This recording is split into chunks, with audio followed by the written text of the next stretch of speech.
વિદ્યાર્થી મિત્રો, આ લેક્ચરમાં બે પિનનું બોર્ડવર્ક આવશે, જેને ધ્યાનમાં લેશો. હેલો સ્ટુડન્ટ્સ, આ લેક્ચરમાં આપણે પૃષ્ઠ રસાયણ વિજ્ઞાનમાં આગળ નવા ટોપિકનો અભ્યાસ કરીએ છીએ. નવા ટોપિકનું ટાઇટલ છે વિષમાંગ ઉદ્દીપનનો અધિશોષણ સિદ્ધાંત. આ ટોપિક પાઠ્યપુસ્તકના પેજ નંબર 131 અને 132 ઉપર આવેલો છે. આ ટોપિક ને ભણતા પહેલા આપણે લેક્ચર નંબર 14 એને રિફર કરી લેવો જરૂરી છે, કારણ કે લેક્ચર નંબર 14 ની અંદર ઉદ્દીપનના બે પ્રકાર વિશેની માહિતી છે. પહેલો પ્રકાર છે સમાંગ ઉદ્દીપન, બીજો પ્રકાર છે વિષમાંગ ઉદ્દીપન. અને અહીં આપણે વિષમાંગ ઉદ્દીપનના અધિશોષણ સિદ્ધાંત વિશે અભ્યાસ કરી રહ્યા છીએ. લેક્ચર નંબર 14 ની અંદર વિષમાંગ ઉદ્દીપન વિશેના અભ્યાસમાં ટેક્સ્ટબુકમાં ન હોય એવી અમુક એક્સ્ટ્રા બાબતો આપણે ત્યાં લખેલી છે. જે પૈકીની એક બાબત એવી લખેલી છે કે વિષમાંગ ઉદ્દીપનમાં ઉદ્દીપક એ સામાન્ય રીતે ઘન હોય છે, જ્યારે પ્રક્રિયક એ વાયુ અથવા દ્રાવણ કલાનો હોય છે. એ ઉપરાંત વિષમાંગ ઉદ્દીપનને પૃષ્ઠ ઉદ્દીપન પણ કહે છે, એવી પણ માહિતી આપણે ત્યાં લખેલી છે. તો એ માહિતીથી આપણે પરિચિત હોવા જોઈએ. પરંતુ આ ટોપિકની અંદર વિષમાંગ ઉદ્દીપનનો અધિશોષણ સિદ્ધાંત એને સમજાવવામાં આવ્યો છે. પહેલું સ્ટેટમેન્ટ લખ્યું છે, આ સિદ્ધાંત વિષમાંગ ઉદ્દીપનની ક્રિયાવિધિ સમજાવે છે કે વિષમાંગ ઉદ્દીપન કઈ રીતે થાય છે તબક્કાવાર. એ ક્રિયાવિધિ એ આ સિદ્ધાંત સમજાવે છે. આ ક્રિયાવિધિને સમજાવતો જૂનો સિદ્ધાંત એ ઉદ્દીપનના અધિશોષણ સિદ્ધાંત તરીકે જાણીતો છે. અર્થ એવો છે કે વિષમાંગ ઉદ્દીપનનો અધિશોષણ સિદ્ધાંત એ વાસ્તવમાં આધુનિક સિદ્ધાંત છે, પણ આવો જ અધિશોષણ સિદ્ધાંત એક જૂનો પણ છે. અને એ કઈ બાબતથી ઉદ્દીપનને સમજાવે છે એ આપણે પેલા અહીંયા જોઈશું. એ સિવાય બીજી પણ એક એક્સ્ટ્રા બાબત છે કે જે ઉદ્દીપિત પ્રક્રિયા વિશે એની ગતિવિધિ સમજાવે છે. અને પછી આપણે અધિશોષણના આધુનિક સિદ્ધાંતને જોઈશું. તો લખ્યું છે, આ ક્રિયાવિધિને સમજાવતો જૂનો સિદ્ધાંત એ ઉદ્દીપનના અધિશોષણ સિદ્ધાંત તરીકે જાણીતો છે. એટલે આ જૂનો સિદ્ધાંત છે એ કઈ વિચારધારા ઉપર છે એ જોઈએ. જેમાં એવું માનવામાં આવતું હતું કે વાયુરૂપ અથવા દ્રાવણ કલાના પ્રક્રિયકોનું ઘન ઉદ્દીપકની સપાટી ઉપર અધિશોષણ થાય છે. તો આ બાબતનો ઉલ્લેખ એ આપણે લેક્ચર નંબર 14 માં પણ કરેલો જ છે. સપાટી પર પ્રક્રિયકોની સાંદ્રતા વધવાથી પ્રક્રિયા વેગમાં પણ વધારો થાય છે. અર્થ એવો થયો કે જૂનો અધિશોષણ સિદ્ધાંત એ એવું સમજાવે છે કે પ્રક્રિયાનો વેગ એ પ્રક્રિયકોની સક્રિય સાંદ્રતા ઉપર આધાર રાખે છે. જેમ પ્રક્રિયકોની સક્રિય સાંદ્રતા વધુ તેમ પ્રક્રિયાનો વેગ વધુ. અર્થ એવો થાય કે આ જૂનો સિદ્ધાંત એ પ્રક્રિયાના વેગમાં વધારા માટે સપાટી ઉપર, એટલે કે ઉદ્દીપકની સપાટી ઉપર પ્રક્રિયક અણુઓની સાંદ્રતામાં વધારો થાય અધિશોષણને લીધે, એને એ કારણભૂત માને છે. આથી વિધાન સ્પષ્ટ થાય છે કે સપાટી પર પ્રક્રિયકોની સાંદ્રતા વધવાથી પ્રક્રિયા વેગમાં પણ વધારો થાય છે. અધિશોષણ ઉષ્માક્ષેપક હોવાથી આપણે એવું જાણીએ છીએ કે અધિશોષણ થાય ત્યારે પૃષ્ઠ ઉર્જા ઘટે છે, કારણ કે પૃષ્ઠ ઉર્જાનો ઘટાડો એ ઉષ્મા સ્વરૂપે મુક્ત થાય છે. એટલે પ્રક્રિયા ઉષ્માક્ષેપક છે અને એ જે મુક્ત થતી ઉષ્મા છે એ પ્રક્રિયા ઉષ્મા છે અને એનો જ પ્રક્રિયા વેગ વધારવા માટે ઉપયોગ થાય છે. સામાન્ય રીતે મોટા ભાગે એવું જ હોય છે કે જેમ પ્રક્રિયામાં તાપમાન વધે એટલે કે ઉષ્મા દાખલ થાય એમ પ્રક્રિયાનો વેગ વધે, પરંતુ અહીં અધિશોષણથી જ ઉષ્મા મુક્ત થાય છે. એટલે પ્રક્રિયાનો વેગ વધારવા માટે જરૂરી ઉષ્મા એ અંદરથી મળી જ રહે છે, એવું આ જૂનો સિદ્ધાંત સમજાવે છે. એટલે લખ્યું છે, અધિશોષણ ઉષ્માક્ષેપક હોવાથી તે અધિશોષણ ઉષ્માનો ઉપયોગ પ્રક્રિયા વેગ વધારવામાં થાય છે. આ અભિધારણા અથવા આ સમજૂતી એ જૂના સિદ્ધાંત મુજબની છે. અન્ય એક સિદ્ધાંત મુજબ ઉદ્દીપન પ્રક્રિયા મધ્યવર્તી સંયોજનના નિર્માણના આધારે પણ સમજાવી શકાય છે. હવે આ મધ્યવર્તી સંયોજનનું નિર્માણ છે એ ચેપ્ટર નંબર 4 રાસાયણિક ગતિકી નામનું ચેપ્ટર જે છે બરોબર, એની અંદર સમજૂતીમાં છે, ડીપમાં એને સમજાવેલું છે.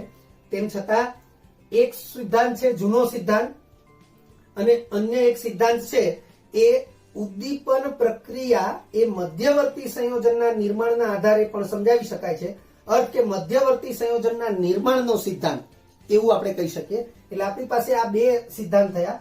એક છે ઉદ્દીપનના અધિશોષણનો જૂનો સિદ્ધાંત અને બીજો છે મધ્યવર્તી સંયોજનના નિર્માણનો સિદ્ધાંત. અને હવે અધિશોષણનો જે આધુનિક સિદ્ધાંત છે એના ઉપર આપણે આવીએ છીએ. તો લખ્યું છે આધુનિક અધિશોષણ સિદ્ધાંત એ મધ્યવર્તી સંયોજનના નિર્માણનો સિદ્ધાંત અને જૂનો અધિશોષણ સિદ્ધાંત એમ બંનેનું સંયોગીકરણ છે. એટલે કે બંનેને સમન્વય કરી અને આધુનિક અધિશોષણ સિદ્ધાંત એ પ્રસ્થાપિત કરવામાં આવ્યો છે. ઉદ્દીપિત સક્રિયતા ઉદ્દીપકની સપાટી ઉપર જ સ્થાનીકૃત થાય છે. હવે આ ઉદ્દીપિત સક્રિયતાનો મતલબ શું થાય?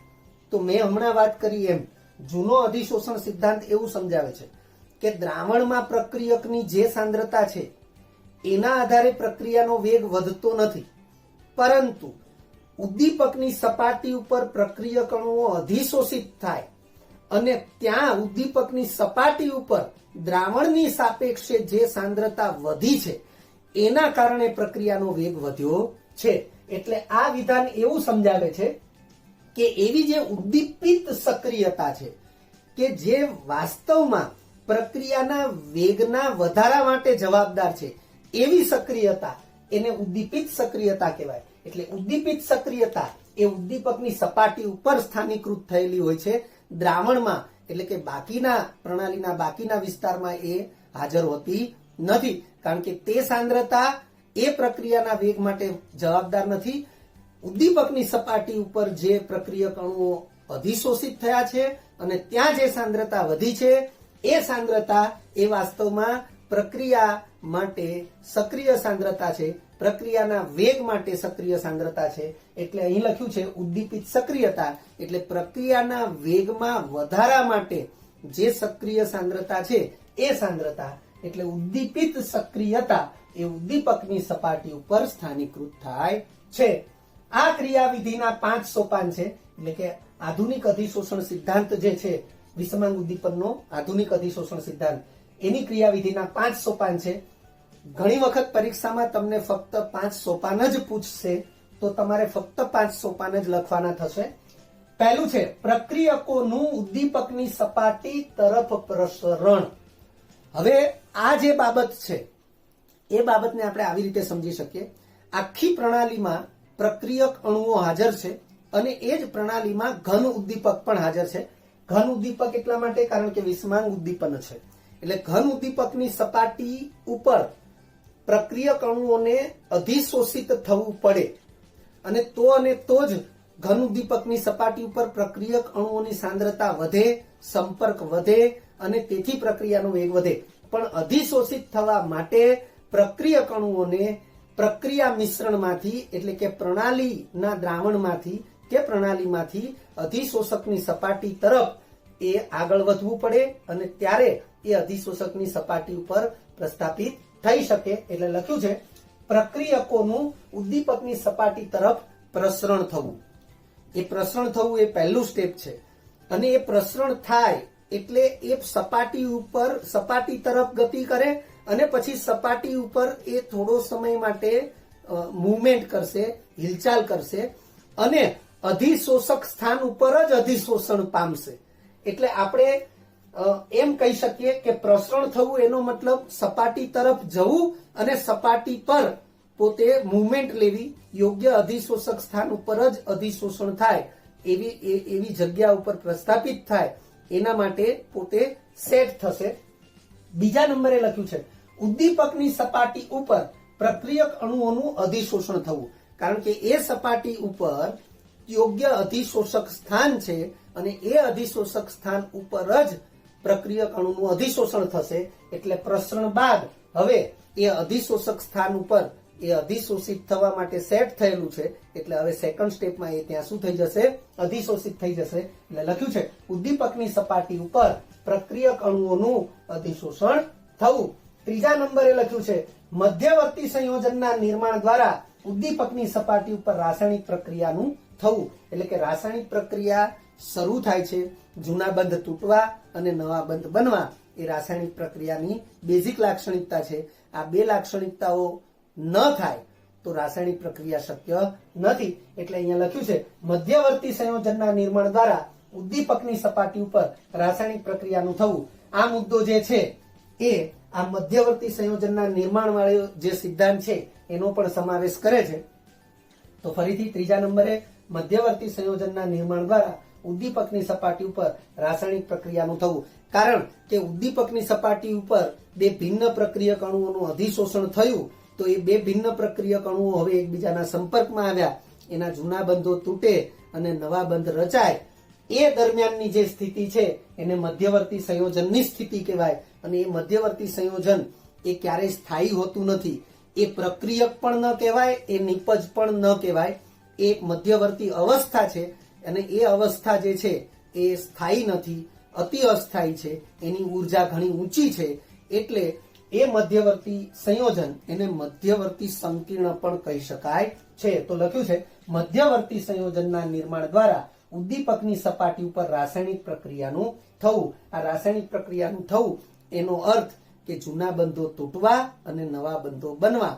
આ બંને ઘટનાઓ એ ઉદ્દીપકની સપાટી ઉપર જ થાય છે. પણ એ દરમિયાનની જે સ્થિતિ છે એને મધ્યવર્તી અવસ્થા અથવા મધ્યવર્તી સંકીર્ણ અથવા મધ્યવર્તી સંયોજનની અવસ્થા કહેવાય. એટલે લખ્યું છે મધ્યવર્તી સંયોજનના નિર્માણ દ્વારા ઉદ્દીપકની સપાટી ઉપર રાસાયણિક પ્રક્રિયાનું થવું.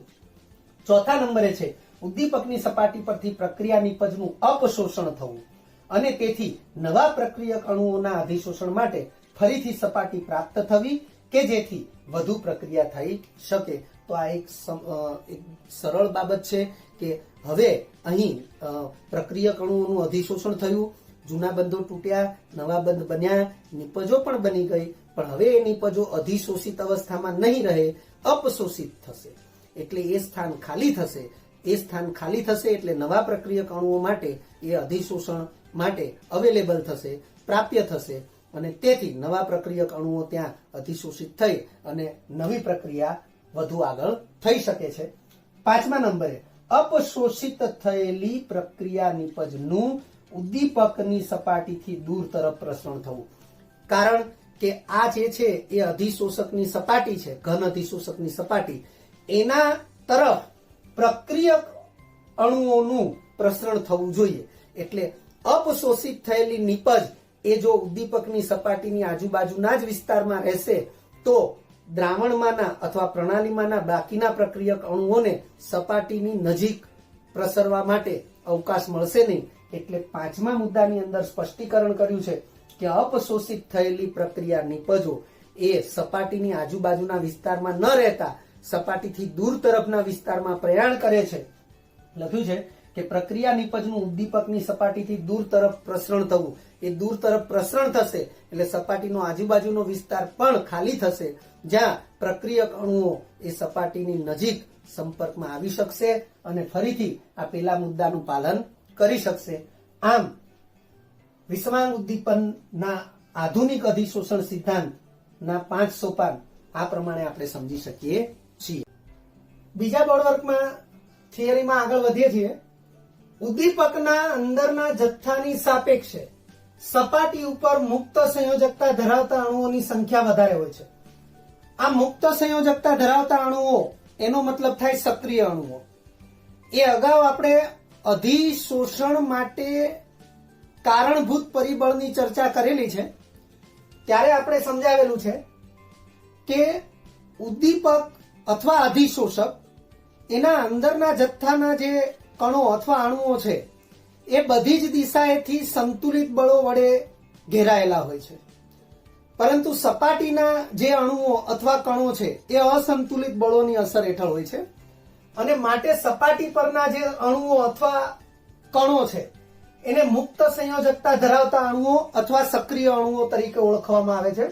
તો અહીંયા લખ્યું છે ઉદ્દીપકના અંદરના જથ્થાની સાપેક્ષે સપાટી ઉપર મુક્ત સંયોજકતા ધરાવતા અણુઓની સંખ્યા વધારે હોય છે. સપાટી પરના આવા અણુઓ રાસાયણિક આકર્ષણ માટે સ્થાનની જોગવાઈ કરી આપે છે. એટલે જે તે અણુઓ સપાટી ઉપર જેને આપણે મુક્ત સંયોજકતા ધરાવતા અણુઓ કહીએ છીએ એ જ પ્રક્રિયક અણુઓના અધિશોષણ માટે રાસાયણિક આકર્ષણ પેદા થાય એવું સ્થાન બનાવી આપે છે એટલે લખ્યું છે સપાટી પરના આવા અણુઓ રાસાયણિક આકર્ષણ માટે સ્થાનની જોગવાઈ કરે છે. આવા સ્થાનને અધિશોષણ સ્થાન કહે છે. આ વિધાન એ આપણે એડ કરેલું છે, પાઠ્યપુસ્તકમાં આવું કોઈ વિધાન નથી, પરંતુ ફરીથી આપણે જોઈ લઈએ. સપાટી પરના આવા અણુઓ એટલે કે મુક્ત સંયોજકતા ધરાવતા અણુઓ એ રાસાયણિક આકર્ષણ માટે સ્થાનની જોગવાઈ કરી આપે છે અને એવા સ્થાન એ અધિશોષણ સ્થાન તરીકે ઓળખાય છે. આવી સપાટીના સંપર્કમાં પ્રક્રિયક અણુઓ આવે ત્યારે, હવે આ પ્રક્રિયક અણુઓ વાયુ પણ હોઈ શકે અને દ્રાવણના અણુઓ પણ હોઈ શકે. એટલે પ્રક્રિયક અણુઓ આવે ત્યારે નિર્બળ રાસાયણિક આકર્ષણને કારણે એક સાથે ત્યાં ગોઠવાય છે. કારણ કે જે સક્રિય સ્થાન છે અથવા તો અધિશોષણ સ્થાન છે એ તો એના સંપર્કમાં આવનારા તમામ પ્રક્રિયક અણુઓ ઉપર એક સમાન રીતે લાગશે. એટલે તે સ્થાન ઉપર એક કરતા વધારે પ્રક્રિયક અણુઓ આકર્ષાય અને ગોઠવાઈ શકે એવી ઘટના બની શકે છે. એટલે અહીંયા લખ્યું છે આવી સપાટીના સંપર્કમાં પ્રક્રિયક અણુઓ આવે ત્યારે નિર્બળ રાસાયણિક આકર્ષણને કારણે એક સાથે ત્યાં ગોઠવાય છે. હવે એ જે પ્રક્રિયક અણુઓ ગોઠવાયા એક સાથે, એમાં જો બે ભિન્ન પ્રક્રિયક અણુ હોય તો એના વચ્ચે રાસાયણિક પ્રક્રિયા શક્ય બનશે.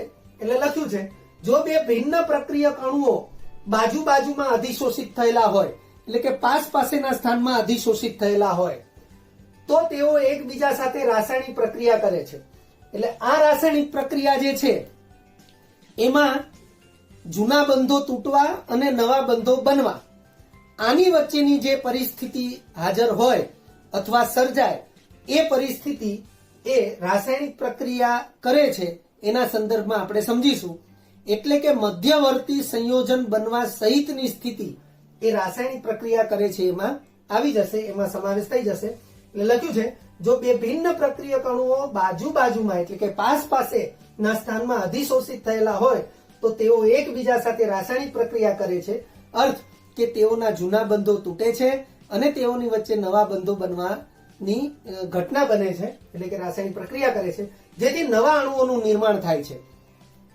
રચાયેલા નવા અણુઓ સપાટી પરથી અપશોષિત થાય છે. હવે જો આ પ્રક્રિયક અણુઓ વાયુ હશે તો નવા અણુઓ સપાટી પરથી અધિશોષિત થાય છે એની બદલે બાષ્પીભવન પામે છે અથવા એનું બાષ્પાયન થાય છે એવા શબ્દો પણ આપણે લખી શકીએ છીએ. ફરીથી રચાયેલા નવા અણુઓ સપાટી પરથી અપશોષિત થાય છે જેથી નવા પ્રક્રિયક અણુઓને સપાટી પ્રાપ્ત થાય છે. કારણ કે એ અપશોષિત થઈ જશે એટલે ઉદ્દીપકની સપાટી ખાલી થશે અને તે ઉદ્દીપકની સપાટી ઉપર નવા પ્રક્રિયક અણુઓ અથવા તાજા પ્રક્રિયક અણુઓ એ અધિશોષણ માટે એ સપાટી પ્રાપ્ત કરે છે. આ જે ઘટના છે એને આ ગતિવિધિ અથવા ક્રિયાવિધિ દ્વારા સમજાવવામાં આવી છે. અહીં આપણે મુક્ત સંયોજકતા ધરાવતી ઉદ્દીપકની સપાટીને આ પ્રકારના ડાયાગ્રામથી સમજાવેલી છે કે આ સપાટી પરના અણુઓ છે કે જે મુક્ત સંયોજકતા ધરાવે છે. એટલે આ જે નિશાનીઓ છે ડેશ અથવા બંધની, ત્યાં કોઈ પણ અધિશોષિત અણુઓ એ અધિશોષણ પામીને ત્યાં જોડાઈ શકે છે. આ એ અને બી બે પ્રક્રિયક અણુઓ છે, બે ભિન્ન પ્રકારના પ્રક્રિયક અણુઓ. તો અહીંયા ગતિવિધિમાં લખ્યું છે પ્રક્રિયક અણુઓનું અધિશોષણ. એટલે આ પ્રક્રિયક અણુઓ એ આ સપાટી ઉપર અધિશોષિત પામે છે. પાસેના સ્થાનમાં બે ભિન્ન પ્રક્રિયક અણુઓ અધિશોષિત પામે છે એવું અહીંયા બતાવવામાં આવ્યું છે. અધિશોષિત થયેલા પ્રક્રિયક અણુઓની સ્થિતિ આ ડાયાગ્રામમાં બતાવવામાં આવી છે. હવે આ બે પ્રક્રિયક અણુઓ ભિન્ન છે અને પાસેના સ્થાનમાં છે એટલે તેમની વચ્ચે રાસાયણિક પ્રક્રિયાની શક્યતા રહે છે. એટલે અહીં એ અને બી વચ્ચે બંધ બને છે, એને મધ્યવર્તીનું નિર્માણ કહેવાય છે. એટલે અહીંયા મધ્યવર્તીની સ્થિતિ બતાવેલી છે, મધ્યવર્તી. અને હવે આ જે એ અને બી વચ્ચે નવો બંધ બન્યો એના પછી અહીં એ અધિશોષિત અવસ્થામાંથી છૂટા પડશે એટલે કે એનું અપશોષણ થશે. એટલે લખ્યું છે નિપજ અણુઓનું અપશોષણ. નિપજ અણુઓનું અપશોષણ થવાથી નિપજ એ ઉદ્દીપકની સપાટી ઉપરથી અલગ પડી જાય છે અને ઉદ્દીપક ફરી પાછો પોતાની મૂળ સ્થિતિમાં પરત મળે છે. એટલે એની સપાટી નવા પ્રક્રિયક અણુઓ માટે ખાલી થાય છે, પ્રાપ્ય થાય છે. એટલે ઉદ્દીપક એ પ્રારંભિક સ્થિતિમાં જેવો હતો એવો ને એવો અંતિમ સ્થિતિમાં પરત મળે છે. અહીં લખ્યું છે આ ક્રિયાવિધિ સમજાવે છે અથવા તો આ સિદ્ધાંત વિષમાંગ ઉદ્દીપનનો અધિશોષણ સિદ્ધાંત એ સમજાવે છે કે પ્રક્રિયાને અંતે ઉદ્દીપકના દળમાં અને રાસાયણિક સંગઠનમાં એટલે કે રાસાયણિક બંધારણમાં કોઈ ફેરફાર થતો નથી. ઉદ્દીપક પ્રક્રિયાની શરૂઆતમાં જે સ્થિતિમાં ઘન ઉદ્દીપકની જ વાત છે એટલે એ જેટલા દળથી જેટલા જથ્થાથી ઉમેરવામાં આવ્યો છે બરોબર એટલા જ જથ્થાથી પ્રક્રિયાને અંતે પરત મળે છે. ઉપરાંત તેના રાસાયણિક સંગઠન એટલે કે રાસાયણિક બંધારણમાં પણ કોઈ ફેરફાર થતો નથી.